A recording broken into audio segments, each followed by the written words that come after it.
spoke with an EMT named Sean Cachadorian who works in northern New Jersey. That's an area that's been hit particularly hard by the coronavirus outbreak. Now, Sean says he has definitely noticed an increase in calls related to COVID-19.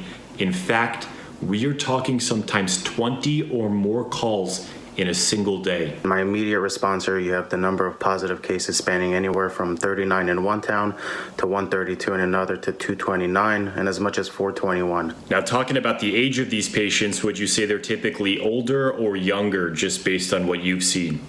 I've personally seen patients ranging anywhere from 21 to 60 to 80 plus years old.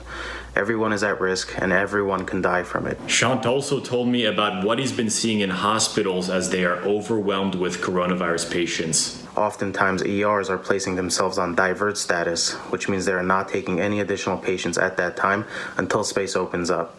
ICUs have long run out of beds to the point that standard inpatient floors are now being converted into COVID-19 isolation floors, and nearly 90% of a hospital space is dedicated to COVID-19. I can only imagine how difficult it is working the front lines of this. Can you tell me about any challenges maybe you or your coworkers have had in dealing with this crisis and working with those patients? I'd say the biggest shortage in supplies is becoming the N95 respirators, and that's a nationwide problem, if not worldwide.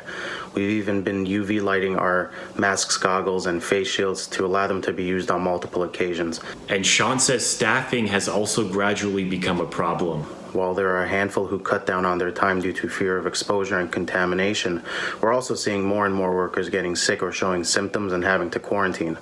So I gotta imagine there is definitely a fear on your end of potentially contracting this virus. Can you just describe what it's like going into work every day? What is that feeling like? Like I mentioned earlier, we're all scared. There's no shame in it and there's no hiding it. When a call comes in indicating COVID-19 or associated symptoms, you all of a sudden go from having a good day to worrying about getting exposed and contracting the virus. Despite that fear, Sean says that he and his coworkers are still determined and still pushing through. And I'm sure I speak for everybody here at Fox 61 when I say thank you to all of the healthcare workers and other professionals who are battling this fight at the front lines. Angelo Bavaro, Fox 61 News.